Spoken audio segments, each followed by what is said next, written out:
G'day everyone and welcome to another episode of 3FS TV. I'm your host Brady and we have another episode for you of History with Peter. So thanks for coming on. How you doing? Good, thanks. Awesome. Yeah. Alright, so let's jump straight in. I think one of the most interesting topics, it certainly ruined the reputation of the Luftwaffe under Goering, and it certainly Churchill was certainly worried, and people. But yeah, I think we're going to expand on the Battle of Britain, which was Germany had taken over all of Europe except for Russia, basically, and Britain, and so the Battle of Britain. It's seen as a pivotal point in the Second World War. So when did it start? 1940? So yeah. Dunkirk would have been... After Dunkirk, then the British had to fight in their own skies. Summer 1940. Yeah. Okay. And it went on until at least 1941. Yeah, well, invasion. yeah. They had to move all the planes to the Soviet Union. But it's more the pivotal point of the Battle of Britain was one of Hitler's biggest mistakes of the war. First, one of the biggest, obviously the biggest, was invading Russia when he wasn't ready for it. The second one was his failure in the Battle of Britain. Do you think he got megalomania and thought, oh look, I've conquered all of Europe, the fastest anyone's ever done it? He thought he was another Napoleon, another Alexander, another Roman Empire or something. I thought Hitler was a bit of a bully, and I thought that one of what he did in the Battle of Britain, Goering was quite happy to attack British airfields, yes. and he was quite happy to attack the British fuel dumps. Yeah, I've heard. Would that have worked though? It was working, and the Luftwaffe was almost exclusively attacking military targets, which was airfields, putting great big holes in the ground so they couldn't land or take off, and blowing up their oil supplies. So they couldn't land or take off. They were winning, and they were within a few days of winning. So they kept that strategy up. They basically would have grounded the RAF, which probably would have won the Battle of Britain. But what Hitler hadn't foreseen is that Churchill decided that London was being bombed, that the British mainland was being bombed, so Churchill thought, well, we'll have to give a little bit back to Hitler.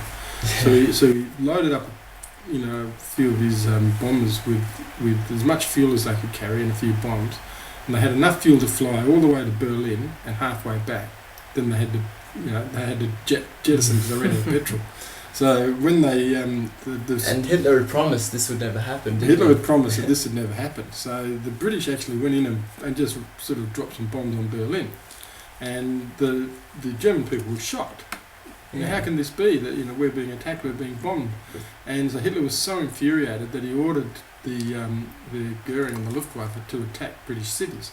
So they started, dropping bombs, and a lot of incendiary bomb twos on places like Coventry and London, and they started bombing the civilian parts of London. And the civilian. So they changed their target from military strategic to civilian. Yeah, they tried to bomb them into submission, to make to cower them into submission. And did they realise that what they were doing was sort of working? Well, they didn't know, because the RAF was still getting off the ground. But if they had have kept going a few more days, they would have been successful. But because they changed their targets, it gave the RAF enough time to rebuild and restore its airfields, to get its supply dumps up and going again, and to recover, to keep their aircraft in the air. So, Churchill was quite happy to lose a couple of cities. It's like with the Enigma code. Now, when they found out about the Enigma code, the Churchill knew that the Germans were going to launch a major raid against Coventry and basically try to burn it to the ground. Now, if he had Coventry, Coventry is quite a large city in maybe just for me, it's also a fair size, hundreds of thousands of people. Okay, and so they bombed. It's a modest target for that war. But Churchill knew that if he put up a strong defence of Coventry, then the Germans would work out that they knew what their messages were. That they would have worked out that they'd cracked the Enigma code. So Churchill didn't put up a defence of Coventry. You have to let this happen. The people of Coventry, even today, think Churchill let them down on that one.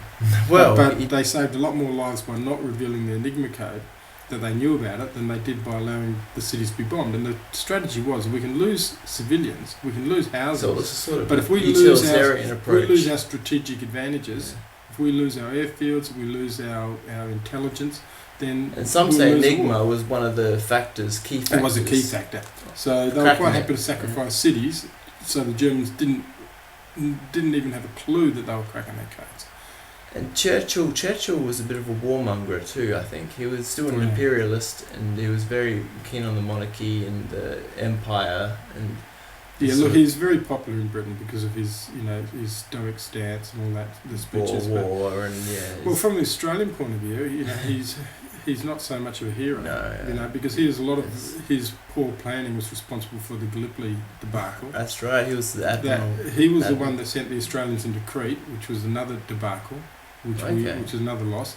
He was also the man that when Churchill said that our fleet, that our troops were to be sent to Burma and not sent back to the defence of Australia, he actually, to persuade the Australian Prime Minister to change his mind and allow the troops to go to Burma, he actually withdrew the British protection from that fleet, from those ships. So those troops, for several days on the high seas, had no military escort.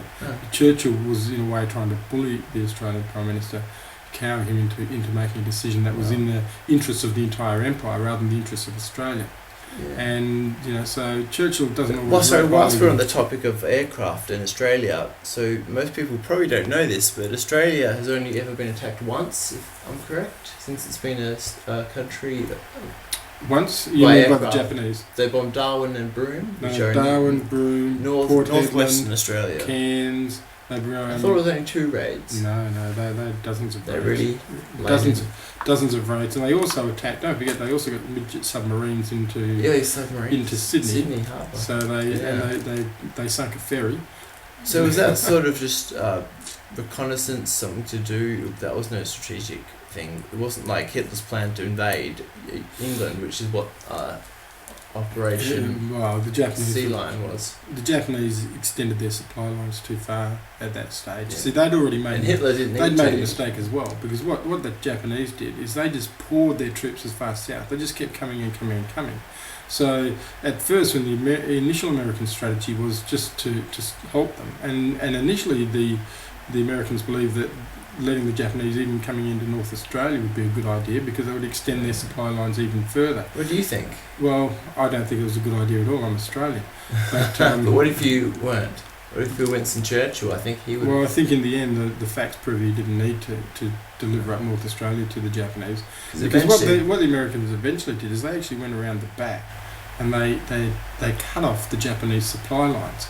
So basically, you had all these, millions of Japanese troops, guerrilla troops stuck in Southeast Asia, living off a bowl of rice. And so when they had that's why the prisoners were so badly treated, because they didn't have any.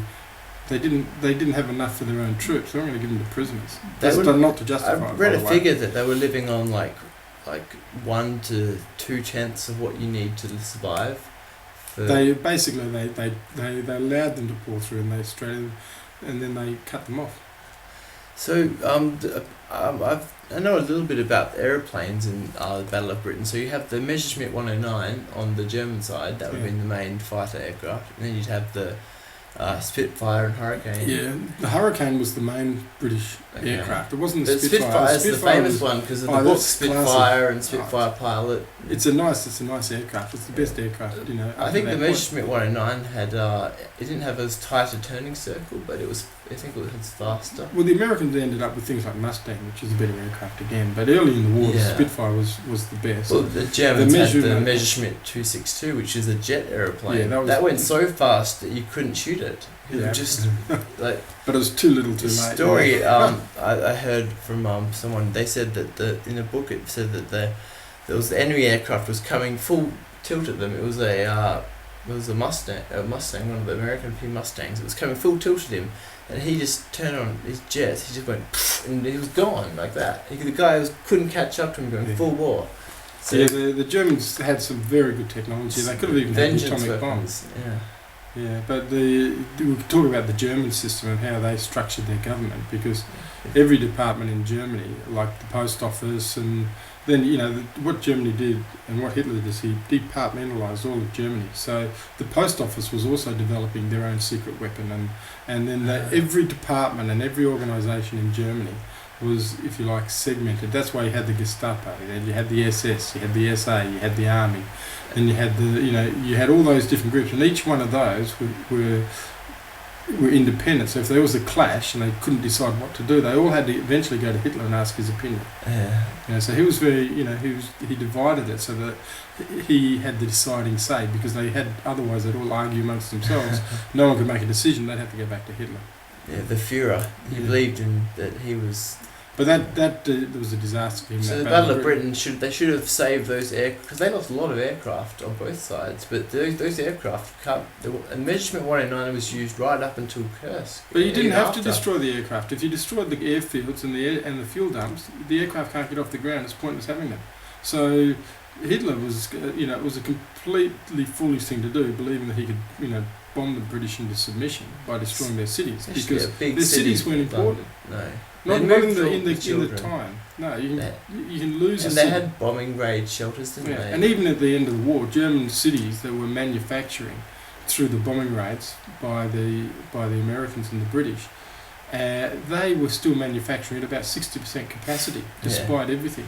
It's amazing, isn't it? Even in 1944, the Germans, under Albert Speer, he actually like doubled or something the rate of manufacturing. So they had all these warehouses, but no petrol to put into the recon cars and what have you. But I think partly in retaliation, towards the end of the war, the British and the Americans did exactly the same thing. They started firebombing Germany and Japan. Yeah. And that was, if they hadn't have won the war, they would have been tried as war criminals for that. Absolutely. So how do you feel about that? Like civilian bombing, because in Dresden they actually targeted high density urban areas because they knew they would kill more people. Yeah. They actually knew. Cologne and Dresden, they actually targeted the people. They weren't targeting any strategic target on people. Maximum death toll. I think 100,000 in one night.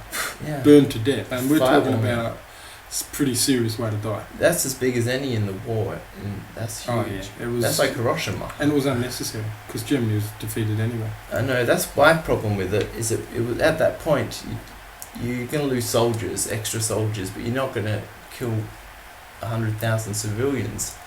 Yeah. And they just did night and day bomb raids, and the Luftwaffe could not stop them. Yeah, it's lucky we won, otherwise there'd be a lot of war criminals. Lucky we won on other sides too.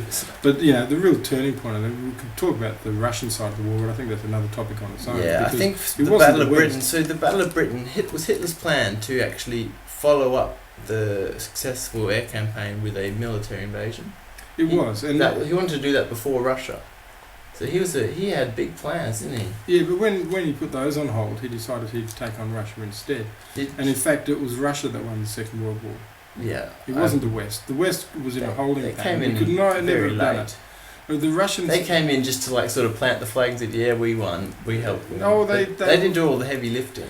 Well, Stalin throughout the war believed that the West was delaying D-Day, on purpose, just so that they could bleed the Russians to death. But you can understand why he would think that. Right. I mean, he loses 25 million soldiers or something, and they lose 500,000. I mean, in the Western theatre, he must have thought they were delaying, because he wanted them to land in southern France, in Italy. Well, give the British their due. They did attempt a landing before D-Day in some of the northern ports, which went disastrously wrong. The Dieppe raids, and those were nightmare. Those were terrible ideas. They were just terrible, and so when it was done properly, it was worked on D-Day. But when you think of the overall scheme of things, those raids were completely pointless. They were just a waste of good commando soldiers. Some of the best soldiers just wasted on these futile raids. I think it was... They might have been not as futile as you think. They got a lot of press in the media, and that boosted morale, I think. It was also to give the Russians confidence that we were actually seriously trying to enter the war as a land war, rather than just let them fight it out. So I think there was an element of propaganda in a lot of that. Because Stalin would have been very concerned about losing, especially 1942. Oh, Stalin, yeah. He would have He was been. very worried. He went into hiding for a couple of weeks. Yeah, he wasn't on the front lines, that's for sure. No. He did a Hitler. And I'll be the regimental officer. Yeah. I don't want to work on the front, yeah. But I'll still claim I did. Yeah. So yeah, it's an interesting topic. We can cover so many different things, but that's 15 minutes, guys. And I hope you enjoyed episode 2 of History with Peter. If you've got a topic that you want us to run over for next time, then just send us a message and Okay. we'll get to it. Thanks, Peter. Thank you. See ya.